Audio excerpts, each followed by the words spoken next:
Olá! A Associação Brasileira de Psiquiatria estima que no mundo mais de 70 milhões de pessoas sejam afetadas por algum tipo de transtorno alimentar. Mas o que configura um transtorno? São comportamentos alimentares considerados temerários. Dentre esses distúrbios, a anorexia nervosa e a bulimia representam grande incidência entre os jovens. As mulheres são as mais acometidas, sendo a anorexia mais presente no público de 12 a 17 anos e a bulimia mais evidente no início da vida adulta. A questão emocional está muito presente no distúrbio e para entender melhor o que ocorre quando uma pessoa é acometida por esse tipo de transtorno, é que recebo aqui no estúdio do Papo com Ela a psicóloga que é especialista em transtornos alimentares, obesidade e terapia cognitiva comportamental, Cíntia Farinha. Cíntia, muito obrigada por aceitar o nosso convite para que a gente pudesse trazer mais informações aqui no Papo a respeito dos transtornos alimentares. Queria que a gente começasse dizendo, primeiramente, quais são os transtornos que mais acometem as pessoas e se ele tem prevalência em alguma faixa etária. Sim. Nós temos 6 tipos de transtornos alimentares. Mas os que mais acometem, que são mais, assim, digamos, presente hoje é a anorexia, a bulimia e o transtorno de compulsão alimentar. Hoje, o público que mais abrange são os adolescentes, começa ali na adolescência, e ainda a gente tem uma grande prevalência em mulheres. Né? Tem estudos que falam que hoje tem aumentado a questão dos homens, mas a gente não sabe também se os homens procuram ajuda quando se trata disso em relação ao transtorno alimentar, mas ainda os estudos mostram que adolescentes e mulheres são os mais acometidos em relação aos transtornos alimentares. Pensando nesse público, né, Cíntia, a gente pode dizer que essa ditadura da beleza, da magreza, digamos assim, né, que é muito prevalente na nossa sociedade, ela culmina nesses episódios de transtornos alimentares que você cita pra gente? O fundo ele é multifatorial, né? A gente não pode dizer que é somente uma causa que causa um transtorno alimentar. Mas não podemos negar a influência das redes sociais, da mídia como um todo, da moda, né? Hoje a gente vê as redes sociais acima de tudo em relação a isso, né? Trazendo grandes tendências. Por exemplo, agora a moda, vai voltar a moda da cintura baixa, da magreza excessiva. Então, quando a gente pega os adolescentes, principalmente, que gostam de pertencer a tribos, que às vezes estão no processo de autoestima ainda não tão equilibrado, a gente não pode deixar de falar que não influencia. Influencia sim, mas não é o único fator, né? A gente tem uma gama de fatores que podem influenciar no processo do transtorno alimentar. Você podia citar pra gente esses outros fatores que você considera que são mais relevantes para esse momento que a gente está conversando? A gente pode falar do próprio meio onde essa pessoa está inserida, o meio familiar, né? Falando mesmo de um aspecto clínico, né? Geralmente são pessoas que convivem no meio onde os responsáveis por essa criança, adolescente, vivenciou uma vida onde falar do corpo, alguns estigmas em relação ao corpo que é bom, de pessoas boas, de pessoas ruins. Então o meio auxilia muito. Também o meio familiar, social, as mídias, como a gente diz, a rede social, e também há fatores genéticos, né, que acabam propiciando isso. Há estudos que mostram que pessoas que já têm na família pessoas com transtornos alimentares pode, né, ter uma propensão maior. Né? Então, hoje são um desses fatores que acabam algum desses fatores que acabam colaborando para os transtornos alimentares. Cíntia, você citou pra gente 3 que são os que mais prevalecem, que é a anorexia, a bulimia e a compulsão alimentar. Você pode citar o que caracteriza cada um deles? Sim, a anorexia, ela tá mais levada com uma grande preocupação com o formato do corpo e com a baixa ingesta calórica. Então são aquelas pessoas que diminuem muito a ingesta calórica, que comem pouco, né, que fazem de tudo pra não comer. Então, se a gente for pensar em imagem, né, trazendo até para um biotipo, é aquela magreza bem excessiva, né? Então, quando a gente vai diagnosticar um dos itens sim o MC, né? Fazer essa verificação do MC é um medo muito excessivo do ganho do peso e acaba às vezes fazendo algumas atividades compensatórias, excesso de atividade física, entre outros, né? Purgação para não ter o ganho do peso. A bulimia, ela vem com episódios de compulsão alimentar, porém, após a compulsão, um episódio compensatório, que pode ser atividade física em excesso, pode ser uso de laxante, de purgação, isso que é considerada bulimia. Já o transtorno de compulsão alimentar, que é o transtorno mais novo dentro dos transtornos, ele é o quê? É o excesso, né? Quando a gente fala de compulsão, entra até um pouco num senso comum, todo mundo acaba falando, eu sou compulsiva, só que não é um exagero alimentar. Quando a gente fala de compulsão, a gente fala de um período curto, ali mais ou menos de 2 horas, onde a pessoa come mais de 5.000 calorias, né? A gente fala que ela come mais do que uma pessoa normal comeria. E aí não tem característica assim, eu como muito doce. Não tem. Então, assim, tem episódios que as pessoas comem comida crua. É um episódio onde há uma total perca de controle em relação ao meu comportamento alimentar. Ele geralmente tem que acontecer pelo menos uma vez por semana durante 3 meses para se caracterizar mesmo um transtorno de compulsão alimentar. Dentro desses transtornos, a compulsão alimentar ela é a que está mais ligada, digamos assim, a essa dificuldade de lidar com as emoções, ou os demais a gente também pode classificar? Também tem sim. Todos têm, né? Uma dificuldade muito grande em relação, além da distorção da imagem, de eu não me enxergar, mas também de lidar com aquelas emoções que estão ali, né? É claro que a compulsão, ela tá mais linkada a um senso comum do comer emocional, de eu não saber o que fazer, mas também quando eu faço, por exemplo, na bulimia, algo compensatório, eu também tô não sabendo lidar com a culpa, né? Ou quando lá na anorexia eu tento comer menos, às vezes eu não tô sabendo lidar com uma tristeza, então todos sim envolve questões emocionais. O que tá mais em evidência é a compulsão alimentar, que acaba que a gente linka mais com comer emocional, né? Inclusive pegando até um gancho, comer emocional não é algo ruim. Às vezes a gente não quer comer por questões emocionais e não é algo cultural. O problema é quando a gente não sabe mais lidar com as emoções, a gente só come, né? Então, assim, às vezes a gente fica nessa fuga de eu quero aprender só a comer quando estou com fome. E é algo bem difícil de acontecer. Até porque a gente tem uma relação afetiva com a comida, né? As celebrações são em volta de pratos que são feitos, a gente junta a família para almoço, para jantar, os amigos. Como que fica essa relação com a comida diante desse fator afetivo mesmo? Pensando nessa outra ponta que é o transtorno, né? Onde que tá o equilíbrio nisso? A gente fala que o comer emocional, ele começa desde uma gratificação, que é esse afeto, essa acolhida, até a punição. Então é uma régua que é individual, né? Então é muito uma autoobservação. Eu falo muito sempre para os meus pacientes da gente começar a entender o porquê que eu estou comendo, né? O que tá me levando a comer? Porque muitas vezes a gente nem nomeia, a gente automatizou o comer. E comer não é algo automático, como piscar, respirar, coração bater. Sempre envolve um pensamento, uma emoção. Então, às vezes, a gente tem que começar um trabalho de autopercepção para eu entender se está algo disfuncional ou funcional. E como eu faço isso? Eu uso uma atividade bem simples, que é antes de eu comer qualquer coisa, começar. Qual é a minha nota para minha fome física de 0 a 10? Quer dizer que se minha fome dizer 0 eu não vou comer? Não, aí eu vou entender o que eu realmente estou sentindo. Se eu comer, vai resolver? Porque muitas vezes a gente come por tédio, por fuga. Hoje a grande maioria das pessoas falam que come por ansiedade.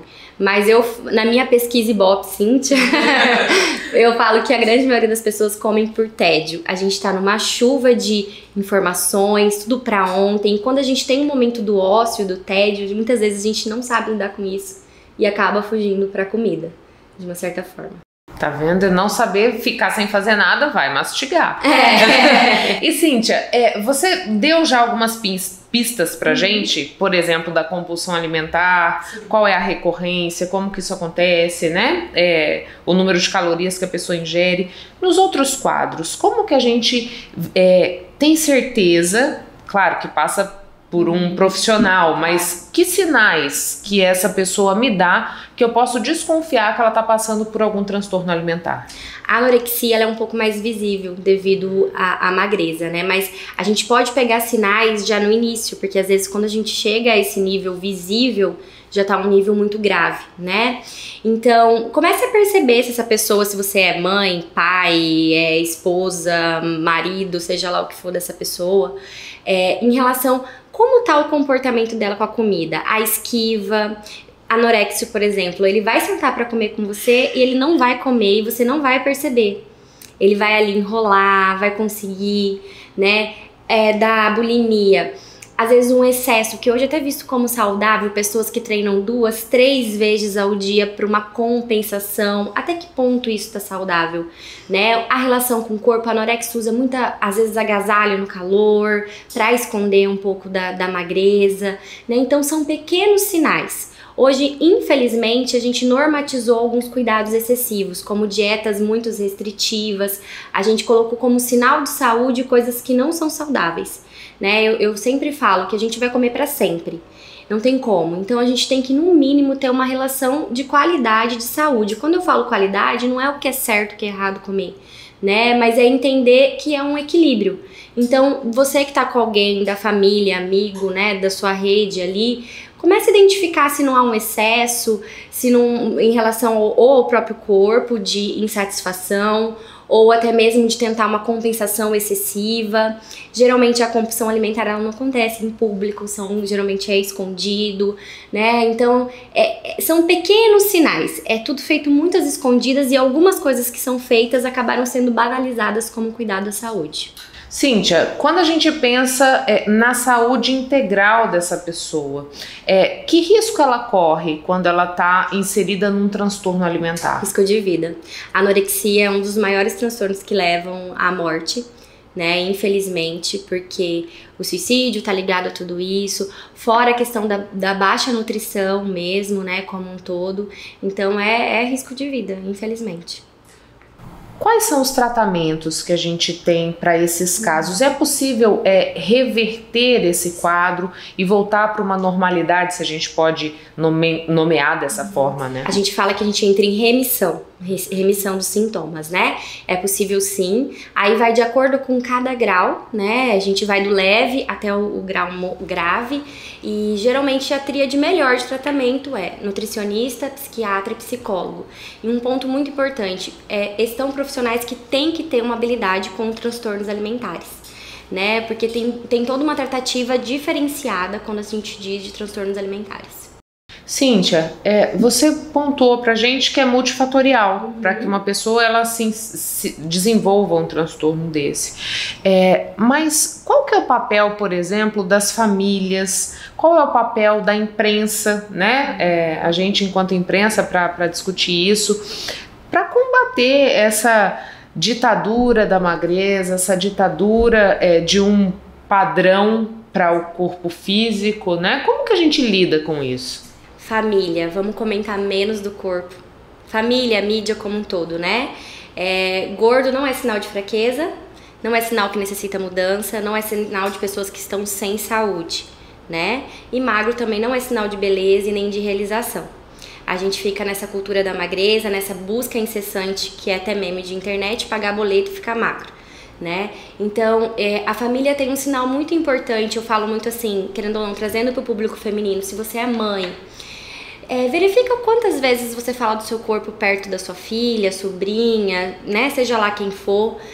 Como você fala da sua barriga, das suas coxas, como que o assunto dieta entra na sua casa, introdução alimentar, como que eu uso a comida como, às vezes, sempre como um prêmio, se fizer isso, ganha aquilo, né? Então, a família tem esse papel de olhar tanto para o corpo como a alimentação como algo leve. Se eu vivo num lugar onde a ditadura da beleza, onde eu vejo que ser bonito é mais importante do que meu alto valor, meu autoconhecimento, vai ser muito difícil eu não acreditar que eu tenho que lutar para isso, né? E a mídia como um todo cada vez mais a gente tentar inserir pessoas gordas em lugares, né, de fala, de uma certa forma, diminuir um pouco essa questão do que é saudável ou não é saudável, relacionado somente à comida e à atividade física, muito mais amplos, né? O que faz bem à saúde ser saudável. Então, o que faz bem à minha saúde? É muito mais individualizado do que um padrão, né? Então, acho que são esses dois pontos que pode ser trabalhado. E a gente está discutindo transtorno alimentar dentro de janeiro, que é o Janeiro Branco, que discute a saúde mental. Como anda, ou digamos assim, né? Qual o peso da saúde mental nesse contexto? Né? Quanto influencia nesse contexto? Exato, é muito grande, porque todos esses transtornos, principalmente esses 3 que eu citei, ele tá muito linkado ou à minha imagem, como eu me vejo, isso tem a ver com saúde mental, saúde emocional. A gente se vê através de algo que a gente aprendeu, através das nossas emoções, através do que a gente aprendeu como certo e errado, isso é saúde mental. E também tem muito a ver com perca de controle ou tentativa de autocontrole, do que é certo, do que é errado. E tudo isso diz muito da nossa cognição, dos nossos pensamentos, das nossas emoções. Então, os transtornos alimentares estão totalmente, né, ligados à nossa saúde mental e à nossa saúde emocional. Então, uma pessoa, ela não purga, não vai lá e faz um processo de compulsão alimentar ou não se vê magra como tá porque ela quer. É uma doença, né? E tá ligada à nossa saúde mental. E muitas vezes a gente banaliza e fala, você não muda porque você não quer. Né? E não é tão simples assim. Por que mulheres são as mais afetadas? Pela própria cultura, né? A nossa cultura do corpo, que tá há anos aí, né? Acaba acarretando tudo isso.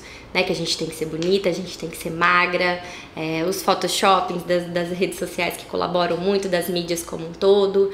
Então tá tudo isso pregado há muito tempo e é uma luta constante.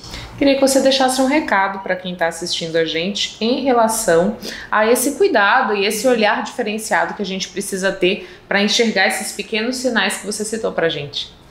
Vocês vão comer para sempre, a gente sempre vai ter que dar com a alimentação, então se você está sofrendo, se você pensa em comida 24 horas por dia, ou se você maltrata o seu corpo, isso não é normal. Não normatize isso. Se você não quer falar com ninguém, busque ajuda, mas não trata isso como normal. Tem pessoas especializadas que podem te atender e que não vão te julgar. Chapada dos Guimarães possui mais de 400 cachoeiras. A riqueza hídrica do município é incontestável. O papo traz agora para você um dos atrativos turísticos que proporcionam contato com a natureza, refresco para os dias quentes e relaxamento garantido. É o Circuito Águas do Cerrado.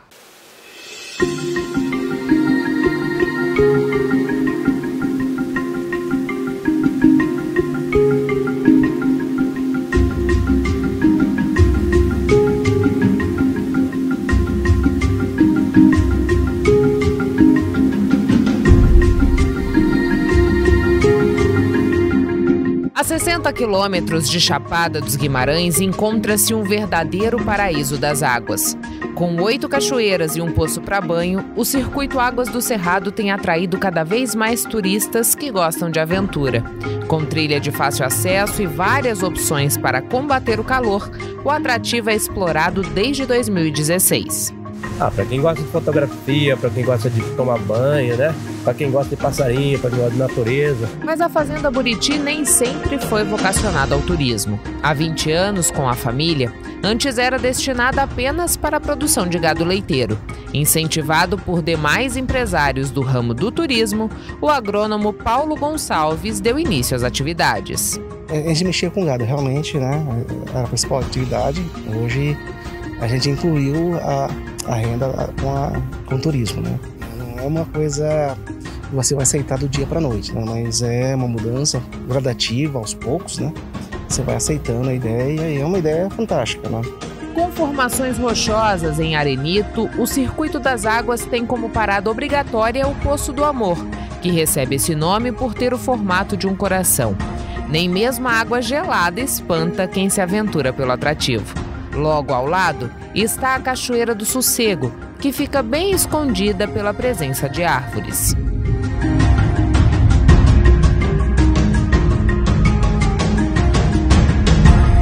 Na sequência, chegamos à Cachoeira do Coração, que recebe esse nome pelas formações rochosas que remetem a corações, tanto na queda d'água como em cima da cachoeira. A poucos metros encontramos a Cachoeira Cambará, batizada pela presença da árvore de mesmo nome às suas margens. Seguindo o rio, chega a vez da Cachoeira da Escadaria, pequena comparada às outras. O nome surge em razão da presença de degraus.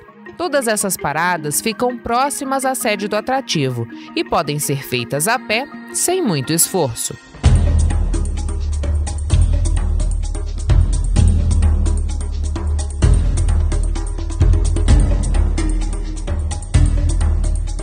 Considerada uma das cachoeiras que mais conta com a incidência do sol, a Cachoeira das Orquídeas fica mais distante da sede. O turista chega a ela depois de uma trilha de aproximadamente 4 quilômetros, ou uma curta caminhada se optar por fazer parte do trajeto de carro. Aqui pode usar o seu próprio veículo mediante uma taxa de R$20 ou contar com o suporte do atrativo, que varia de R$10 a R$15. Essa cachoeira precisou ter um de seus acessos interrompidos para a preservação de um hóspede ilustre, o urubu-rei. Tinha acesso por lá também, né? Em função desse ninho do urubu-rei, para não espantar os urubu-rei, foi proibido o acesso lá em cima, né? Porque todo ano eles vêm faz seu ninho aí. O que você vê hoje, eu quero que as pessoas vejam daqui 50, 100 anos, possa vir e ver a mesma coisa. Com 35 metros do poço ao topo, a Cachoeira Almas Gêmeas recebe este nome por contar com 2 quedas d'água. O cenário é de tirar o fôlego e é considerado por turistas ouvidos pela reportagem como a mais bela de todas elas. Silvete é uma engenheira civil e veio de Sorriso com a filha e a sobrinha desfrutar do circuito Águas do Cerrado. Achei muito gostoso. A gente não imagina que no Cerrado a gente possa ter um local com águas, né, cachoeiras bem gostosas mesmo e uma vegetação preservada de cerrado, né, como a gente pôde ver no trajeto. Nós estamos gostando bastante, né, e vai ser um dos nossos destinos, com certeza. Morador de Goiânia, Giuliano, de apenas 12 anos, é fã do circuito. Mas entre as cachoeiras tem uma preferida, a da Pedra Encantada. Ele conta que gosta por poder pular, mas faz um alerta. A água é fria, mas vale a pena. A última cachoeira do percurso é a do Mistério, que recebe esse nome pela disposição das pedras no fim da queda d'água. Esse ponto não era acessível até fevereiro de 2019, sendo destinado apenas à contemplação. Hoje já dá para aproveitar o local. Além de rico em água, o circuito também reserva muitas plantas medicinais, como a canela de velho. Usado para fazer incensos e perfumes, encontramos na trilha a presença do almíscar, também conhecido como breu branco, sem contar a infinidade de frutas comestíveis. Algumas frutas do cerrado, né? Agora não está na época do araticu, não está na época da mangaba, da coroa de frade, né? O próprio abacaxizinho, que é o ananás, né? Aqui também tem a gabiroba, né? Então são frutos comestíveis, deliciosos, né?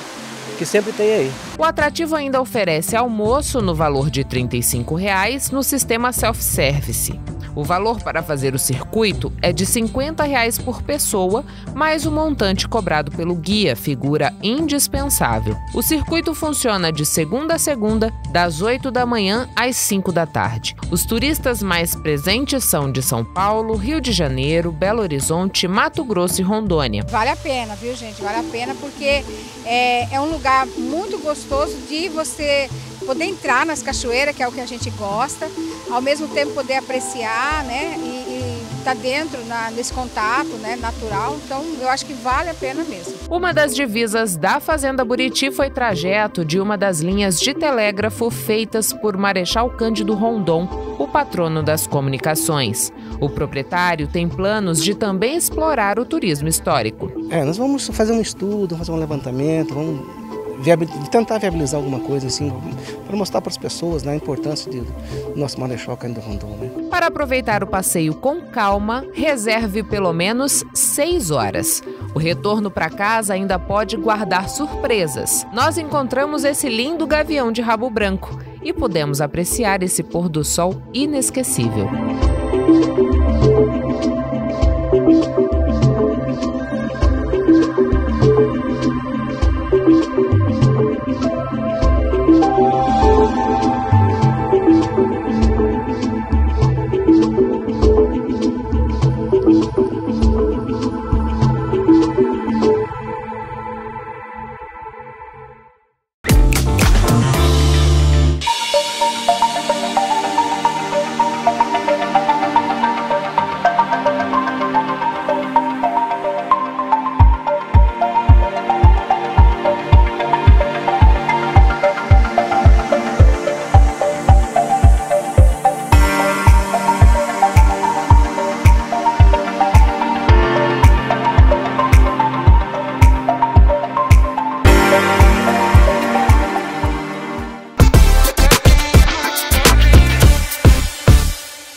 podcast Pode Coxar, das cuiabanas Roberta Querubim e Rafaela Gil, aborda a sexualidade com descontração e naturalidade.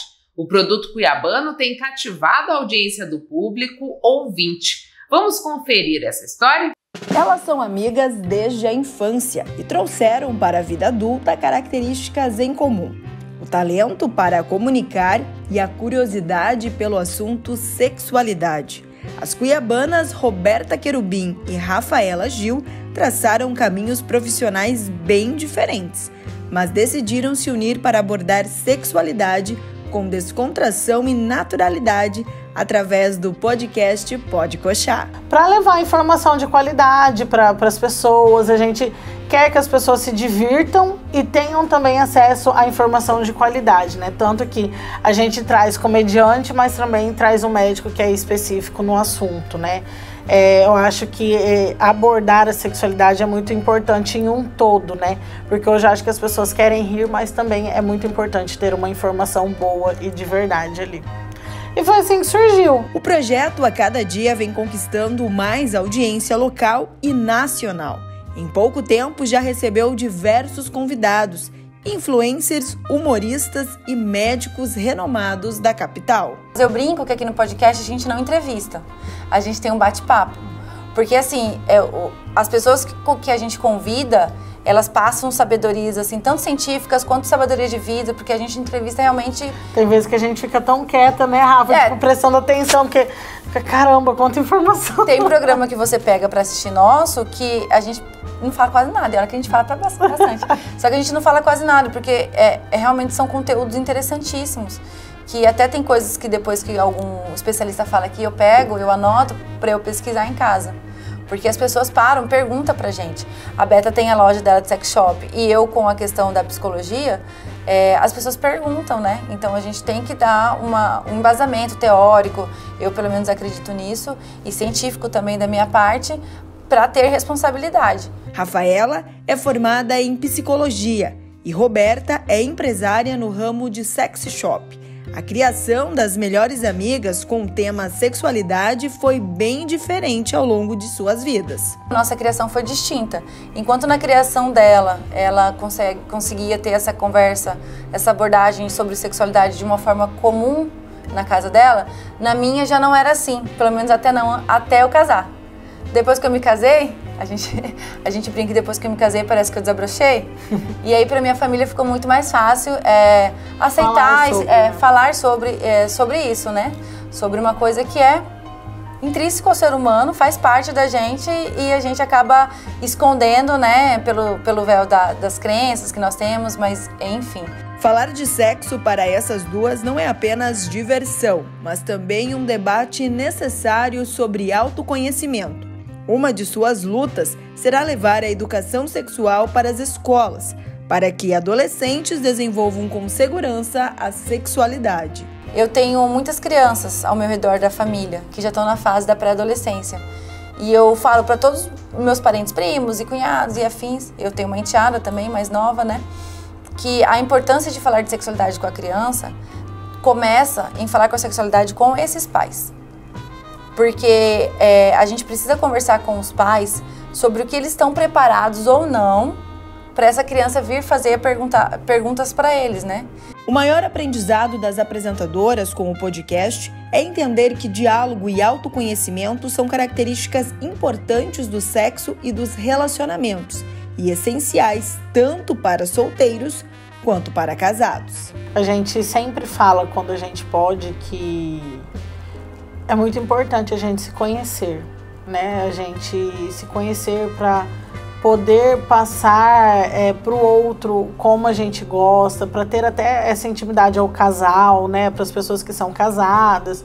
E eu acho que a gente se conhecendo ao ponto de saber, não falo só na parte de se tocar, mas é o ponto de se conhecer mesmo, não é no total, até na parte da psicologia aí. A gente consegue, eu acredito que muito disso, né? A gente passar para o nosso parceiro o que a gente gosta, o que a gente não gosta. Essa parte de passar para os filhos também, né? O que é certo, o que não é. E eu acho que dessa forma, trazendo esses assuntos importantes e relevantes também, além do entretenimento, a gente consegue passar isso para as pessoas, né? Abrir essa conversa, esse leque, né, dentro de casa para melhorar um relacionamento, para melhorar não só o relacionamento com o filho, mas o relacionamento mesmo. A gente vê muitas pessoas que a gente conhece, que são casados há anos e que às vezes não sabe, que não tem esse lado da sexualidade aflorado. E a gente sabe que não é a parte mais importante do relacionamento, mas a gente sabe que conta muito, né? Então, assim, eu acho que essa parte de explorar o fato de você se conhecer, explorar o seu corpo, né, explorar o que você gosta, o que você não gosta, é muito importante, né, para ter esse relacionamento. Um mercado que vem crescendo bastante nos últimos anos é o de papelaria personalizada, também conhecida como criativa. A produção está a todo vapor para esse início de ano, com a volta às aulas e até mesmo às festas infantis. Como as demandas são constantes, o ramo pode render um bom retorno. Já pensou em ter uma renda extra com papelaria personalizada? Se isso nunca passou pela sua cabeça, então talvez seja a hora de conhecer melhor o que é essa área. Em julho do ano passado, esta jornalista decidiu que era hora de sair da CLT e fazer algo por conta própria. Transformou a papelaria criativa, hobby desde a adolescência, em negócio sério. Eu falei, opa, pra que eu tô adiando meu sonho? Por quê? Se é uma coisa que eu gosto, que me faz bem, que me realiza, por quê? Não, eu não vou mais adiar. Larguei o emprego que eu tinha e resolvi mergulhar de cabeça na Mimos. Etiquetas, adesivos, chaveiros, calendários e capas de caderno personalizadas são alguns dos trabalhos oferecidos por Luana e que têm maior preferência dos clientes. A demanda é grande o ano todo, principalmente no início, com a compra dos materiais escolares. Com as voltas às aulas, a gente já lançou diversos produtos, né? Vamos lançar mais. Mas o carro-chefe está sendo as tags identificadoras de material. Como você pode usar para mochila, lancheira, estojo, caderno. Você pode... A mamãe fica à vontade para usar onde ela quer. A pandemia da Covid-19 fortaleceu o setor da papelaria artesanal no Brasil. Se tornou a queridinha, também para presentear de forma criativa e personalizada. Com o tempo, virou assim uma moda, né? Todo mundo quer um personalizado. Então, assim, antigamente as pessoas pegavam, eu comprava uma camiseta personalizada para dar de presente. Agora, os aniversários todos com lembrancinhas personalizadas. As crianças vão para a escola com todo o material personalizado, entendeu? Deixou de ser assim só uma coisa de vez em quando e passou a fazer parte da vida das pessoas. A personalização da papelaria é um mercado amplo, mas para se destacar é preciso estar atento às mudanças do comportamento do consumidor, dos concorrentes e principalmente atento às novas tendências que estão surgindo. Foi assim que esta empresa em Várzea Grande segue forte neste setor há mais de 10 anos, com planejamento e ampliação do mix de produtos oferecidos. A disputa é grande, né? Por exemplo, as papelarias elas já implantaram essa questão de personalizar as etiquetas. Então você vai, compra o seu material e muitas vezes já sai com a personalização ali, né? Nós estamos há muito tempo, então nós acompanhamos realmente o crescimento e a quantidade de pessoas que começou a trabalhar nesse ramo, né? Então, assim, para nós que estamos há muito tempo, pensa, nós temos clientes que nós atendemos desde o início. Então, a gente tem que estar todo ano inventando, inovando para continuar atendendo esses clientes. Porque eles já compraram, né? Todo ano comprando, você quer algo diferente do que você já comprou. Então, assim, eu acho que existe sim espaço para todo mundo, independente de ter crescido, isso não nos prejudicou. Mas a gente tem que estar sempre buscando melhorar, senão a gente fica para trás. O fato de a gente pensar no cliente, né? Sair do tradicional, eu vou ali na papelaria X, tem caderno e todo mundo vai ter igual. A papelaria criativa não, é única, é feito para você. Você sabia que fatores genéticos, ambientais e culturais podem afetar o desenvolvimento de uma criança e a rapidez com que ela progride de um estágio para o outro? Por vezes é difícil para a criança explicar o que vive ou analisar o que sente. E é aí que a psicologia infantil, enquanto área do conhecimento, pode fornecer informações valiosas para facilitar esse processo. A infância é a fase de fazer descobertas e ter contato com o desconhecido. Esse período da vida é preenchido pela criatividade e os primeiros sinais de afeto, vínculo e acolhimento, que refletirão diretamente sobre o encorajamento para a vida futura, através das habilidades virtuosas. A personalidade, ela se desenvolve de maneira mais intensa aos 7 anos. Isso faz com que eu facilite a vida do meu filho ou da minha filha, ou eu dificulte. O ser humano pode ser transformado ao longo da vida, mas depois dessa fase da infância, que passa rápido, mas ela é extremamente importante, as coisas ficam mais difíceis, porque eu desenvolvi crenças, então eu vou fazer um caminho de transformar as crenças, perceber as crenças distorcidas, transformar e criar crenças saudáveis. Se eu trabalho na infância, eu evito as crenças distorcidas, eu já crio as crenças saudáveis. Então é por isso que a personalidade, ela precisa ser olhada com essa importância de educar a criança, olhar essa importância da observação, da presença, do cuidado na tenra idade, para que a gente possa ter uma sociedade transformada.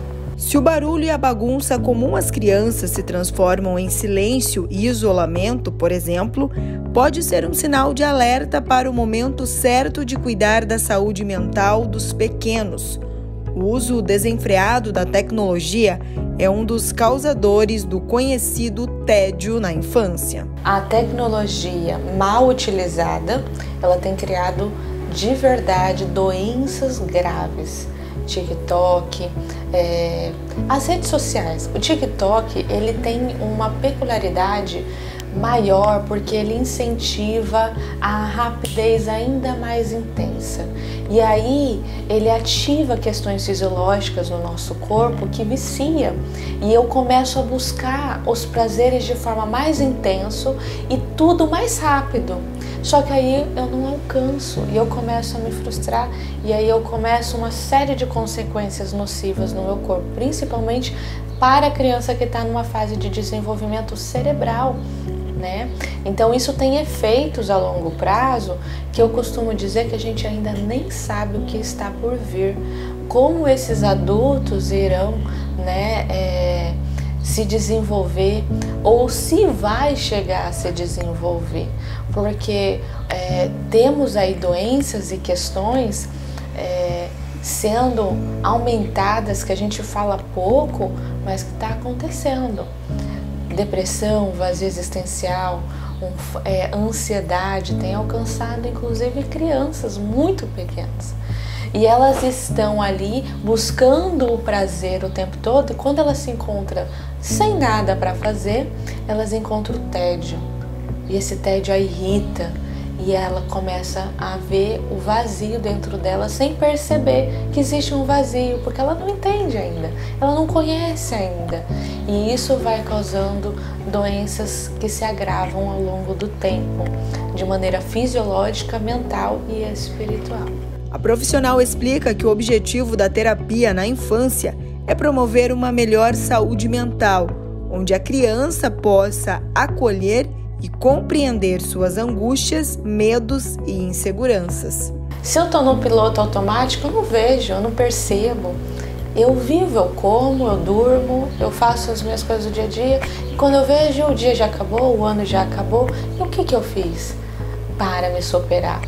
O que eu fiz para auxiliar minha criança a se superar?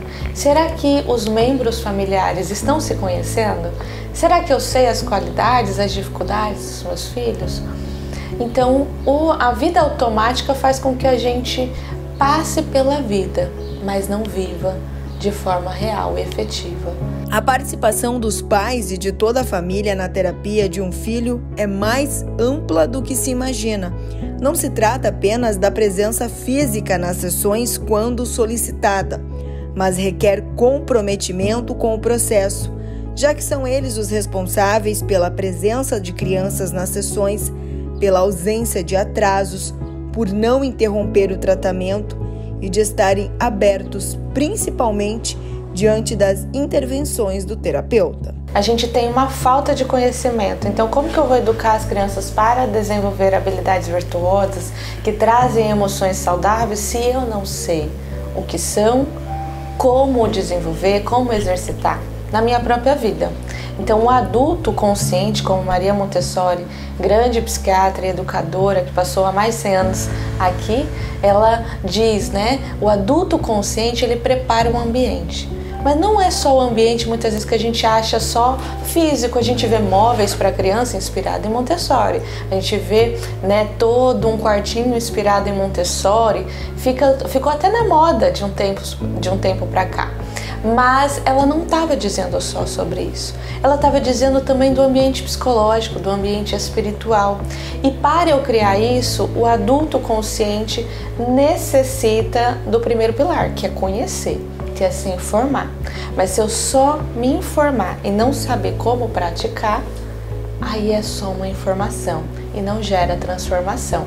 Se eu quero transformar minha família, se eu quero desenvolver a minha criança, eu preciso conhecer e, ao conhecer, buscar praticar na minha vida e como praticar na vida da criança. É simples?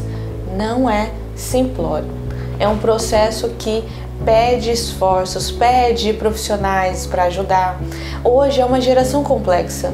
Eu costumo dizer que não é fácil ser pai e mãe na geração alfa, que as crianças já estão aí nascendo no meio tecnológico, estão avançando de maneira muito rápida em vários aspectos, mas em outros elas estão com deficiência, com dificuldade. Então, educar hoje não é fácil, Júlia.